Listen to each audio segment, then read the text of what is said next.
Hello and welcome back to Coffee Talk. Today we're tackling Monday, September 28th, 2020. Let's check out the headlines for today. Military personnel stationed along East Coast to prevent immigrants from flooding in from the Atlantic. Okay, honestly, I am 100% convinced that the developers for this game were like time travelers and they were able to predict anything. Not that we have military personnel like along the border, but certainly there's been a lot of like political talk about immigration and like immigration like being militarized, or the immigration patrol being militarized. And honestly, it just keeps shocking me how accurately this game is able to predict what we're seeing in 2020. That's unfortunate. Let's take a look at the subheadlines. Maybe that'll be a little more bright.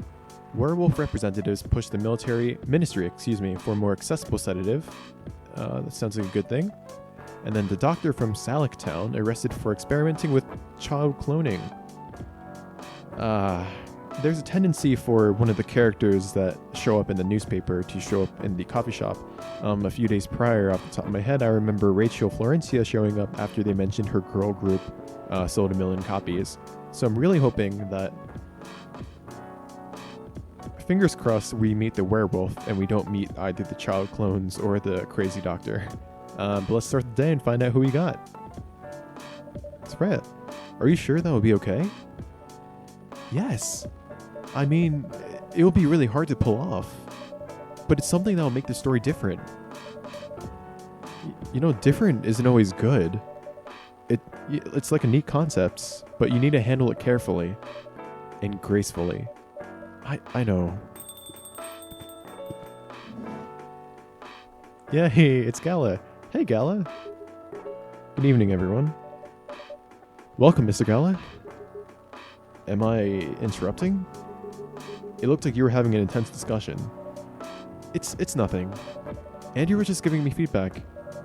It's for the book I'm writing. Sounds like a heavy discussion. What are you up to tonight? I'm just planning to sit and relax. Please don't let my presence interrupt you. Don't worry about it. Although, I need to interrupt Andrew for a moment. Sure, how can I help you? Sorry about that. When Gala's phone was vibrating, I instinctively checked my own phone and checked if someone was texting me. That's not the case. Can I have a cup of... You remember my remedy? Of course. I think it was the Galahad. The drink was called the Galahad a few days ago. Do you want to give it a try again? My last order might have been the right drink, but let's give it a try again, just to be sure. Okay. Remember, it has tea and ginger. Alright, let's remake the Galahad. Check a brew pad, because I think it should be written here. There we go. Tea, milk, and ginger. So let's put in some tea. Let's put in some milk. Let's put in some ginger. Serve it up.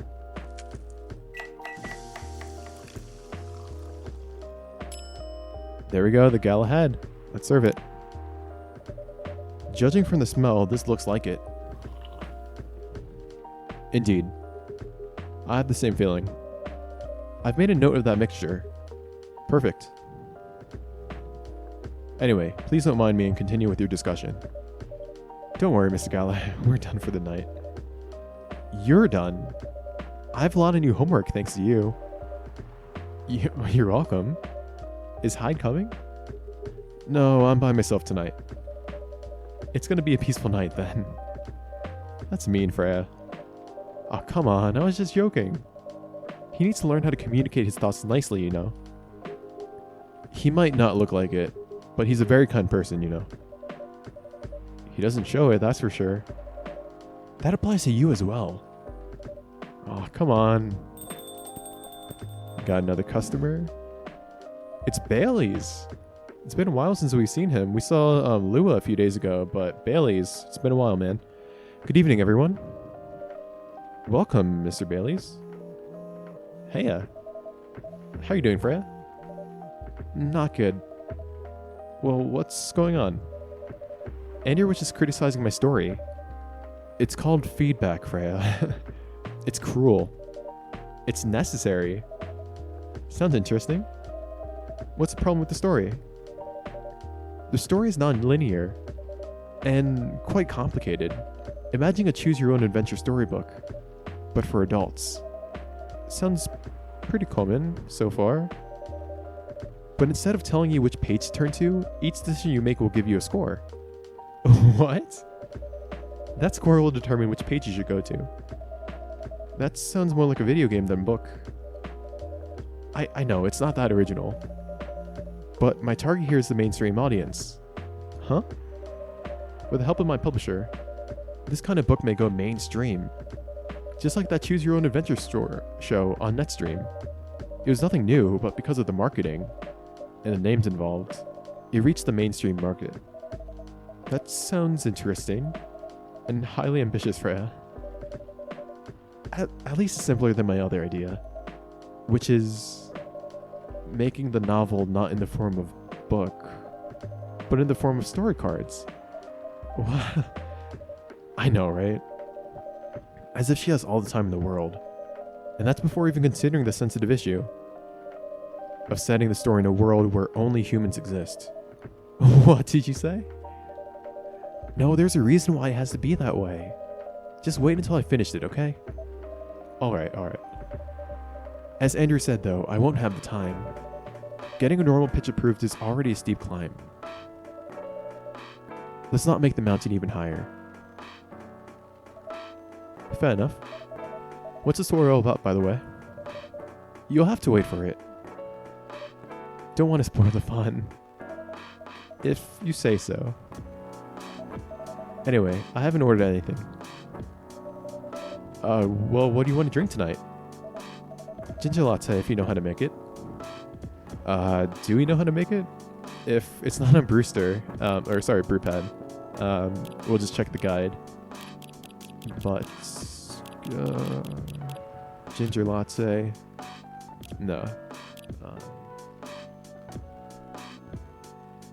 Alright, check the guide. That's going to be coffee. And that's going to be some ginger. And some milk. And let's brew it up. Yeah, I had a little tongue slip and called it Brewster instead of Brewpad. Brewster is the pigeon in Animal Crossing who serves you coffee. And I'm really missing him in New Horizons. Fingers crossed he comes in a future update. Let's serve up the ginger latte. Well, here you go. Thanks. Damn, this is good. With this kind of drink-making skill, I wonder why your place isn't any bigger. Well, what we have now is more than enough for me. Whatever floats your boat, I guess. By the way, how are you doing, Baileys? Still busy with your last client? Oh, I'm done with her. Done? As in, you're dropping the project? Hey, I'm not crazy. I still need the money. Done as in, I finished the job. I spent the past few days making sure. It's even done before the deadline. Did she like it? Oh, she loved it. She had some complaints, of course. But I convinced her. By using some design terms she didn't understand. So you finished your job by bullshitting her. The finest bullshit, my lady. That's one survival skill every freelancer must have. Are you working on anything right now? No. I'm taking a break from work. I need to work on a few personal matters. Oh. Right, if you remember his breakup with Lua. Like, you and Lua? Something like that. By the way, I'm curious. How did you guys meet? If you don't mind me asking. I don't mind. It's just that I was young and stupid, you know? Oh, come on. Who hasn't been there? You're right. So, I was a bit of a player back in college. Ooh, spicy. And I was going after my then best friend's girlfriend. Girlfriend's friend. Wait, what? Okay, I'll say it slowly. I used to have a best friend. He was an incubus. Okay, what's an incubus? I don't really know what that word means. Let's call him Cognac. Cognac has a girlfriend. Still following. And that girl has a friend. The friend is the one I'm after. Ooh, okay. Got it. She was one of the hottest girls there. But everyone knew she wasn't the type of girl you'd want to date. Well, why? It's... I don't want to get into details, but this succubus was super hot. And all the guys wanted to sleep with her. She was a player too. Huh? That doesn't sound like Lua at all. Because it wasn't Lua, genius. Huh? Lua was my friend's girl. Holy moly. This is getting spicier. I like how Gala in the corner is just chilling. Just on his phone. The other girl's name was... Let's just call her Rose. Continue. I knew Lua thanks to her relationship with Cognac. That's a fake name you made up, right? Yes. Now, will you let me continue without interruptions? Okay. So I asked Lua a lot of things about Rose. She knew what I was after. It annoyed her so much. But I kept on bothering her. I mean, I was a pretty... active guy back then. So Lua came over to visit us at one point. I lived with Cognac back in college. I'd been out and I got back just as Lua arrived. A total coincidence. We went into our place together and witnessed something surprising. What? Cognac was sleeping with Rose. Holy mother of holy. I saw the look on Lua's face, the disbelief, anger, sadness, and without even thinking about it, I punched Cognac in the face. You what? I got into a fight with him. Oh, I haven't told you. Cognac was a Brazilian jiu-jitsu tutor for kids. He's pretty good. Oh my. Yeah, I landed that one punch, and he beat me to a pulp. Easily. Lua begged me to stop fighting on her behalf. More like she begged Cognac. Hey, I wasn't kidding. I lost, but I don't give up so easily. I was beaten pretty bad, so Lua took care of my injuries. We grew closer after that, and I don't even remember the exact date. But suddenly, that friendship turned into a relationship. That was one hell of a story. I know. Have you seen her by any chance? Yeah. Lua came by 3 days ago. How was she doing? She hasn't returned any of my calls or texts. Well, she's healthy, that's for sure. She got into an argument though. With whom? There was this male model. A model? I didn't think she was the type of girl to go out with a model. Oh, they weren't together. What were they arguing about? Well, we were talking about your relationship. Lua told us about the reason behind the fight. About your family stuff. And then this guy, Hyde, joined the conversation. What did he say? He didn't understand why Lua would insist on getting familial approval, considering, you know, what? You're willing to leave your own family. You would do that for her? Yes, I would. I'm sick and tired of my family. Why would you say that? Oh, let me tell you about my family. Or I should say, most elven families. They all think they're so high and mighty. If you're born an elf, there are certain unwritten rules you must follow. Reputation and appearance are everything. We must never ever make our family look bad. You can only befriend certain people. You must dress a certain way. You can only have certain jobs that are deemed worthy and successful. Like being a doctor, a lawyer, a CEO. You know, ever since I was a kid, I've always wanted to be an artist. I love drawing and creating art. However, becoming an artist is not something elves would deem suitable, unless you become the next Da Vinci. So when I switched from a business major to an art major, my parents went crazy, screamed like they were on fire. They told me that I'd never be rich or successful. All that because you chose an art degree? You want to know the worst part? They blamed Lua. What do you mean? They blamed her for my decision to pursue my passion for art. Yelled about how her kind is ruining the country. Accusing their religion of worshipping the Dark Lord. Accusing her of putting a spell on me and cursing the family. Whoa. I mean, come on, this is the 21st century. That's so not cool. I don't want to sound judgmental, but your family is racist. Tell me about it. Lua is the only person that can make me feel alive. She showed me how I can be free and pursue my dreams. I don't understand why Lua is so obsessed with the idea of reconciliation with my family. I just don't get it. I have no problem leaving my family, you know. I would happily leave them for the both of us. What about her? What about her and her family? You may be happy to leave your family.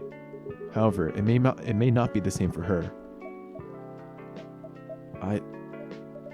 Gala, do you have something to say? Perhaps you can give us a different perspective.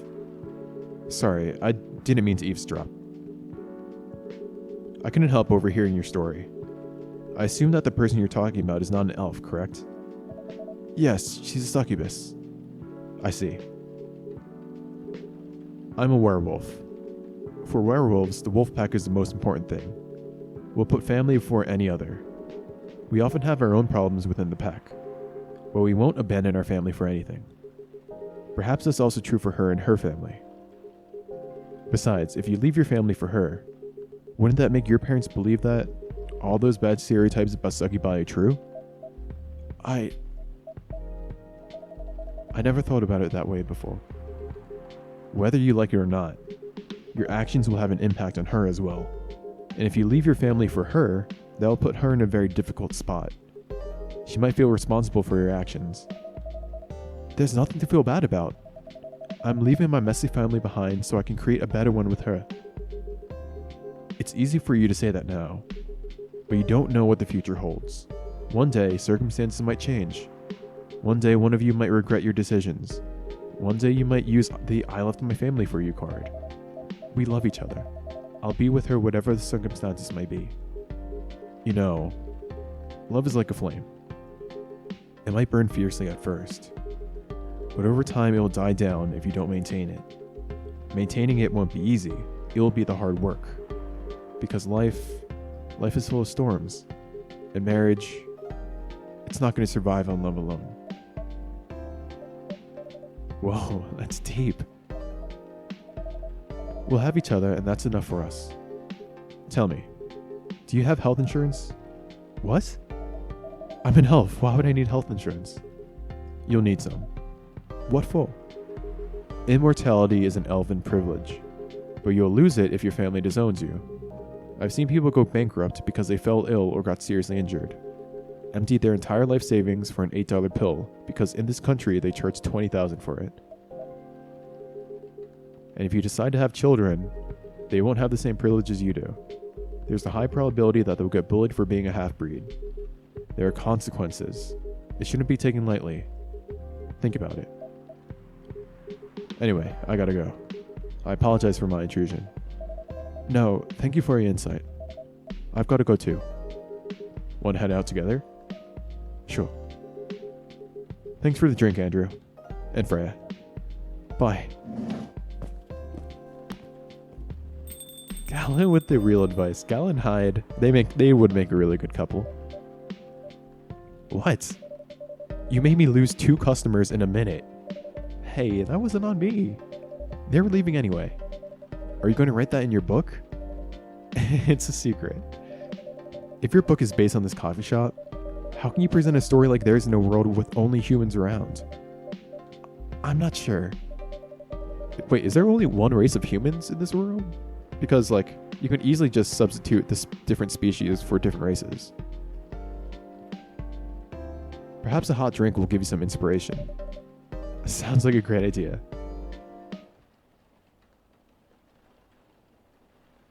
Black lemon, a perfect, if unlikely, combination of sour and bitter. Whoa, dang, that episode went by really quickly. Probably because I was having so much fun with the different voices and the different accents. If you've noticed, I've tried to incorporate a bit more variety in how I present the voices. I tried out some accent with, some accent with Bailey's, and I tried to go for a lower voice with Gala, and kind of like I try to be a little more happier when I'm talking with when I'm talking as Freya. I don't know. If you have any feedback on that kind of stuff, let me know in the comments. This is my first time doing any kind of voice work. Yeah, but here we are, Tuesday, September 29th, 2020. That's where we'll pick it up in the next episode. Thanks for watching.